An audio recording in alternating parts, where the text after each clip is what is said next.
Assalamualaikum warahmatullahi wabarakatuh, dan kami dari kumpulan 1 ingin membentangkan projek kami dalam subjek kurikulum dan inovasi dalam pendidikan. Ahli kumpulan kami terdiri daripada Winifred, Wan Nur Husnina, Umi Umaira, saya sendiri Wan Muhammad Syafiq Zikri dan Muhammad Zul Hafiz. Okey, kita tengok bahagian analisis. Sasaran bagi projek ini adalah murid tahun 4 dan matlamat kami adalah untuk menerapkan kemahiran membaca dan mereka dapat menganalisis kandungan. Untuk bahagian design pula, kami membuat beberapa objektif pembelajaran. Pada akhir pembelajaran, murid dapat menganalisis dan menyatakan maklumat, membaca dan menganalisis kandungan teks karya sastera dan karya bukan sastera dan mencatat maklumat. Pemilihan strategi kami adalah menerapkan kemahiran berfikir aras tinggi, iaitu menganalisis, menghasilkan video yang interaktif yang menggunakan teori konstruktivisme. Untuk EMK pula, kami menerapkan nilai murni yang menjaga kesihatan dan keprihatinan. Aplikasi yang digunakan adalah Canva dengan membuat tayangan video, dan untuk pentaksiran pula kami adakan kuis melalui Canva juga. Untuk bahagian development, kami menggunakan kaedah penghasilan video animasi yang menggunakan semua elemen media, dan bahan bantu mengajar adalah berdasarkan buku aktiviti. Untuk bahagian implement pula, di peringkat ini, bahagian pengajaran yang telah disediakan akan digunakan dan dilaksanakan dalam keadaan sebenar. Projek multimedia yang telah disiapkan akan diuji kepada pengguna sebenar, iaitu murid tahun 4 dalam subjek Bahasa Melayu. Untuk bahagian evaluation, penilaian terbagi kepada dua bahagian, iaitu penilaian formatif dan penilaian sumatif. Penilaian formatif merangkumi setiap fasa dalam proses ADI. Penilaian formatif seharusnya dilakukan terhadap semua peringkat untuk memastikan keberkesanannya. So, akhir projek kami terhasillah video amalan gaya hidup sihat. Penilaian sumatif pula hanya melibatkan bentuk pengujian yang spesifik sahaja, yang memerlukan maklum balas pengguna seperti isi kandungan, strategi dan amal elemen multimedia melalui kaedah temu bual, soal selidik, penyelidikan dan pengujian. So, kami menggunakan kaedah kuis di akhir video sebagai kaedah pengujian.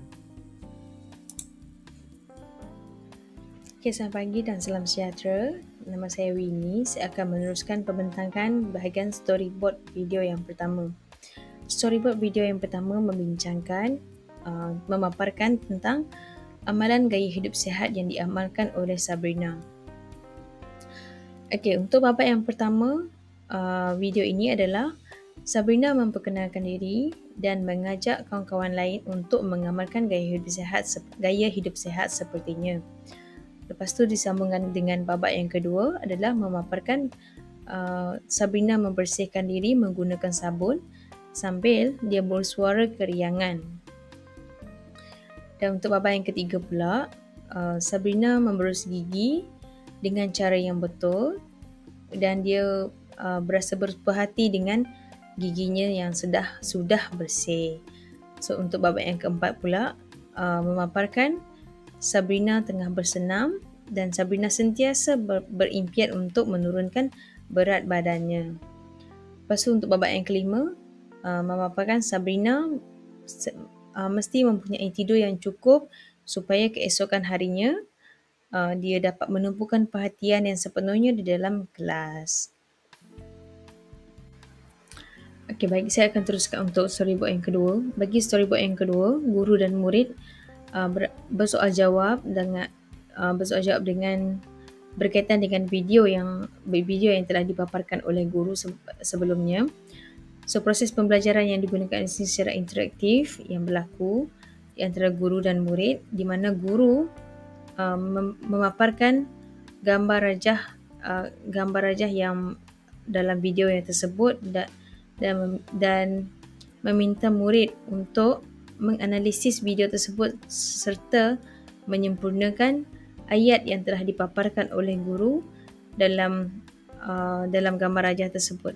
Sebagai contoh adalah daripada babak yang pertama, babak yang pertama, guru meminta murid untuk menyambung ayat berdasarkan gambar di mana di sini babak pertama adalah memaparkan Sabrina membersihkan diri 3 kali sehari dengan menggunakan sabun supaya lepas tu berada di tempat kosong, dan murid akan menyempurnakan ayat tersebut dengan menambahkan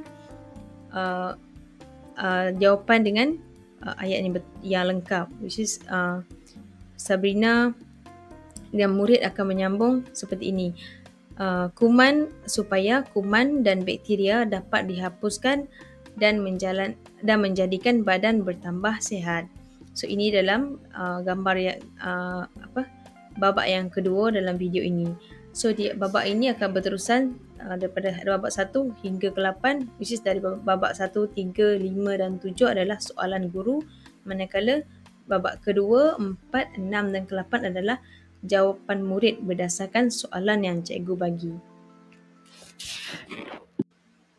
Baik, saya akan teruskan untuk babak yang terakhir dalam video ini adalah storyboard. Yang ini yang saya bentangkan adalah storyboard yang ketiga, di mana adalah proses ini adalah proses pentaksiran yang dilakukan oleh guru ataupun penilaian yang dilakukan oleh guru di hujung pembelajaran pembelajaran PDP pada hari itu, di mana guru telah mengadakan kuis dalam kelas dan murid akan menjawab soalan tersebut dengan sukarela dan serta-merta setelah guru mengajukan soalan kepada murid. Sebagai contoh dekat sini, untuk bahagian babak yang pertama adalah guru menanyakan soalan, mengapakah kita kena bersenam setiap hari? Manakala murid akan menjawab soalan tersebut dengan cepat, mengangkat tangan dan terus menjawab. Siapa yang paling cepat menjawab soalan tu, guru akan merekodlah tahap penguasaan murid tersebut terhadap pembelajaran pada hari itu. Okey, kuis yang guru sediakan dekat sini adalah ada empat soalan, di mana guru akan menanyakan murid secara sukarela lah dalam proses ini. Lepas tu saya akan mainkan video yang telah dibuat oleh kumpulan kami, di mana video ini berdurasi 4 minit 30 saat. Okey, saya akan buka video tersebut. Assalamualaikum dan salam sejahtera murid-murid. Hari ini kita akan belajar topik amalan gaya hidup sehat. Objektif pembelajaran kita pada hari ini ialah membaca dan menganalisis kandungan teks. Untuk meneruskan pembelajaran kita, cikgu nak kamu tonton video ini.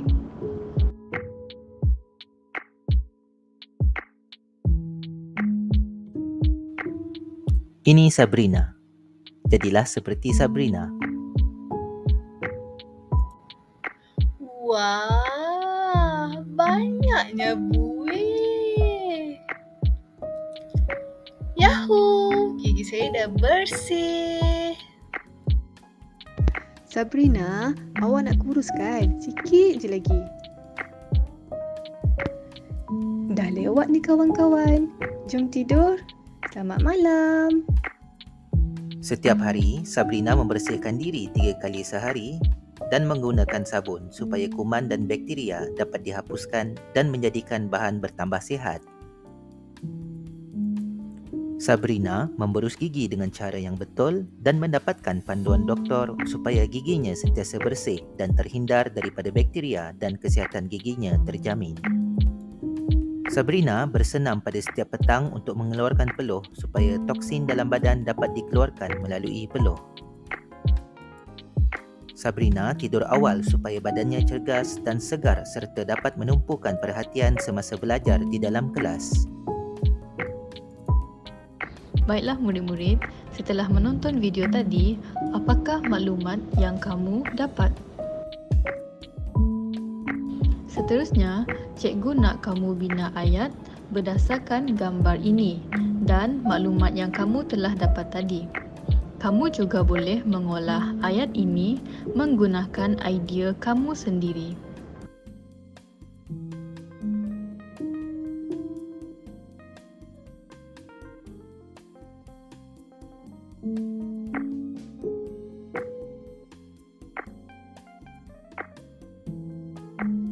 Sabrina membersihkan diri 3 kali sehari dan menggunakan sabun supaya kuman dan bakteria dapat dihapuskan dan menjadi badan bertambah sihat.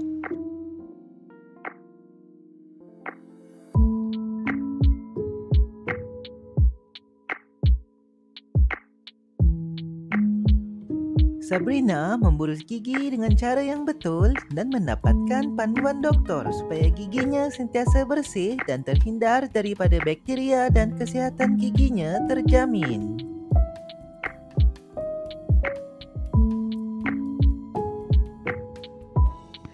Sabrina bersenam pada setiap petang untuk mengeluarkan peluh supaya toksin dalam badan dapat dikeluarkan melalui peluh.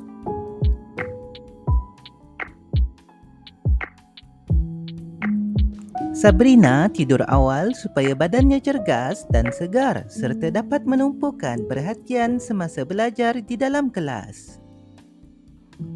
Murid-murid, sekarang adalah masa kuis. Sudahkah anda bersedia? Mengapakah kita perlu bersenam setiap hari? Kita perlu bersenam supaya badan sihat dan kuat, cikgu. Berapa kali kita perlu menggosok gigi sehari? Kita perlu menggosok gigi 3 kali sehari, cikgu. Mengapakah kita perlu mandi menggunakan sabun? Kita mandi menggunakan sabun supaya badan kita terhindar daripada bakteria dan kuman. Berapa lamakah waktu tidur yang mencukupi? Waktu tidur yang mencukupi selama 8 jam, cikgu. Itu saja untuk kelas kita pada hari ini. Cikgu harap kamu dapat mengamalkan gaya hidup sehat selepas ini. Jumpa lagi. Assalamualaikum dan selamat pagi. Saya Muhammad Zulhafiz bin Johan. Saya akan membentangkan aplikasi yang digunakan dalam penghasilan video multimedia kumpulan kami. Kami menggunakan aplikasi Canva dalam penghasilan video multimedia kami. Canva ialah platform reka bentuk grafik dalam talian yang membolehkan pengguna mencipta pelbagai jenis kandungan visual termasuk reka bentuk grafik, poster, pembentangan, media sosial dan banyak lagi. Ditubuhkan pada 2012, Canva telah menjadi alat popular untuk ramai orang tanpa kemahiran reka bentuk grafik formal. Dan antara ciri-ciri utama Canva, yang pertama kerana mesra pengguna. Canva ni direka bentuk agar mudah digunakan untuk pengguna yang tidak mempunyai pengalaman reka bentuk grafik sebelumnya. Antara muka pengguna yang intuitif dan pelbagai template memudahkan untuk membuat reka bentuk. Yang kedua, template dan elemen reka bentuk. Canva menyediakan pelbagai template dan elemen reka bentuk yang boleh disesuaikan, termasuklah image, font dan font. Pengguna boleh memilih elemen ini dan menggabungkannya untuk mencipta reka bentuk yang unik. Yang ketiga, dari segi kerjasama, Canva membenarkan pengguna bekerjasama dalam talian.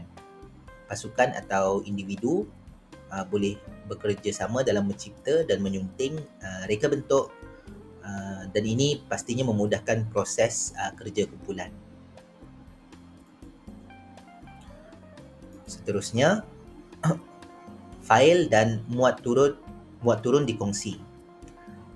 Pengguna boleh menyimpan dan berkongsi reka bentuk mereka sebagai pautan atau memuat turunnya dalam pelbagai format fail seperti PDF atau image. Dan kelima, Canva ada versi percuma dan berbayar.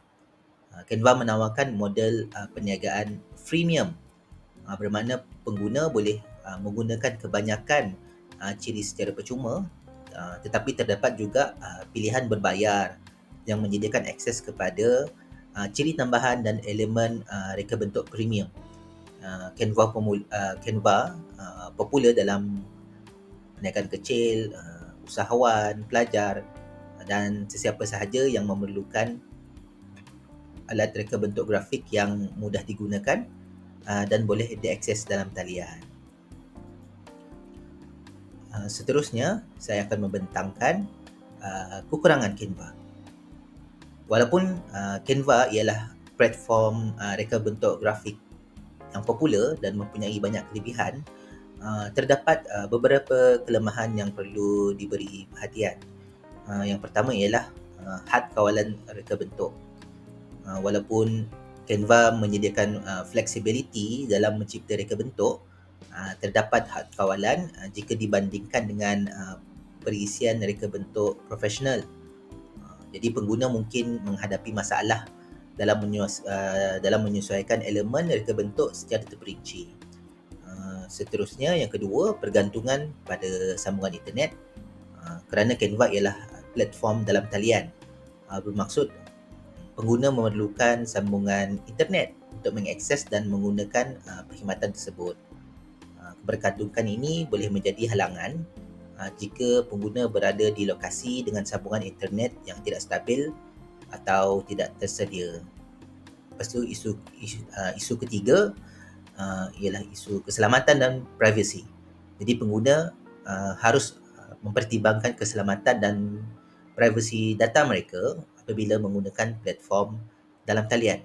Maklumat peribadi dan reka bentuk yang dimuat naik ke Canva mungkin menjadi sasaran yang berpotensi untuk risiko keselamatan dalam talian. Seterusnya, charge untuk ciri tambahan. Walaupun Canva menawarkan versi percuma yang cukup bagus, beberapa ciri premium dan elemen reka bentuk yang tersedia dengan langganan versi berbayar, dan ini boleh menjadi penghalang bagi pengguna yang mencari fungsi tambahan tanpa sebarang kos. Dan kelima, pergantungan pada template. Walaupun template adalah salah satu kekuatan Canva, setengah pengguna mungkin berasa terhad oleh format dan reka bentuk yang telah ditetapkan. Membuat reka bentuk yang benar-benar unik dan kreatif ni boleh jadi lebih sukar. Jadi adalah penting juga untuk diingat bahawa kelemahan Canva ni sangat bergantung pada keperluan dan tahap kemahiran pengguna. Jadi bagi pengguna yang mencari penyelesaian reka bentuk yang pantas, mudah dan berpatutan, Canva masih merupakan pilihan yang baik. Bagi mereka yang memerlukan kawalan reka bentuk yang lebih tinggi dan ciri lanjutan, perisian reka bentuk profesional mungkin lebih sesuai. Itu sahaja daripada saya. Sekian, terima kasih. Assalamualaikum dan salam sejahtera. Nama saya Umi Umairah dan saya akan teruskan dengan bahagian seterusnya, iaitu prinsip multimedia Mayer, di mana Mayer mempunyai 6 prinsip, termasuklah multimedia principle, spatial contiguity, temporal contiguity, coherence contiguity, modality principle dan juga redundancy principle. Di dalam video yang telah kami hasilkan, kami telah mengaplikasikan 4 prinsip Mayer seperti yang anda boleh lihat di dalam slide ini. Prinsip pertama yang telah kami aplikasikan ialah multimedia principle, yang bermaksud perkataan dan gambar lebih efektif berbanding perkataan sahaja. Hal ini jelas boleh dilihat di bahagian pertama video kami seperti yang ditunjukkan dalam bahagian penerangan di kotak bawah ini. Prinsip kedua ialah spatial contiguity principle, iaitu meletakkan grafik bersebelahan dengan teks. Ini juga boleh dilihat jelas di sepanjang video kami. Seterusnya ialah prinsip temporal contiguity principle, yang bermaksud grafik dan perkataan dipaparkan dalam masa yang sama. Prinsip ini juga telah kami aplikasikan di sepanjang video, di mana kami telah memastikan ayat dan juga suara latar yang kami masukkan selari dengan grafik yang kami tunjukkan. Dan prinsip yang terakhir ialah coherence principle, yang bermaksud hanya imej atau grafik yang berkaitan sahaja yang dimasukkan. Seperti yang anda boleh lihat di dalam kotak penerangan di bawah ini, kami hanya memasukkan grafik Sabrina yang sedang melakukan gaya hidup sehat dan juga penerangan yang berbentuk teks di sebelahnya. Dua prinsip yang selebihnya iaitu modality principle dan redundancy principle adalah tidak sesuai diaplikasikan di video kami kerana standard pembelajaran kami ialah membaca dan menganalisis kandungan teks. Hal ini menyebabkan kami terpaksa memasukkan teks dan juga suara latar sekaligus. Itu sahaja daripada saya serahkan kepada pembentang seterusnya. Terima kasih. Seterusnya kita teruskan dengan refleksi TPAD. Selepas membuat tugasan ini, kami dapat mengenal pasti penggunaan TPAD dalam ahli kumpulan kami. Pertamanya Winifred. Winnie sangat mahir dengan ketiga-tiga elemen TPAD iaitu dari segi teknologi, pedagogi dan juga kandungan. Hal ini kerana beliau banyak menyumbangkan idea kepada kami. Seterusnya, Zul Hafiz. Zul Hafiz sangat pakar dalam bidang teknologi dan juga konten. Hal ini kerana beliau sangat memahami dan menguasai kandungan subjek dengan baik. Seterusnya, Umi Umairah. Umi Umairah merupakan seorang yang berpotensi dalam ketiga-tiga elemen TPAD iaitu teknologi, pedagogi dan juga kandungan. Beliau lebih terselah kepada teknologi. Hal ini kerana beliau banyak memperkemaskan hasil tugasan kami dengan kekreatifan beliau. Seterusnya, Syafiq. Syafiq merupakan seorang yang pakar dalam teknologi dan juga pedagogi. Syafiq dan Umi bersama-sama berganding bahu mencantikkan lagi hasil tugasan kami. Akhir sekali, saya iaitu Husnina. Saya mahir dalam pedagogi dan juga konten. Untuk bahagian teknologi mungkin berkurang daripada rakan-rakan yang lain. Tetapi dengan hasil kerjasama, kumpulan kami dapat menyiapkan tugasan ini dengan baik. Sekian daripada kami, kumpulan 1.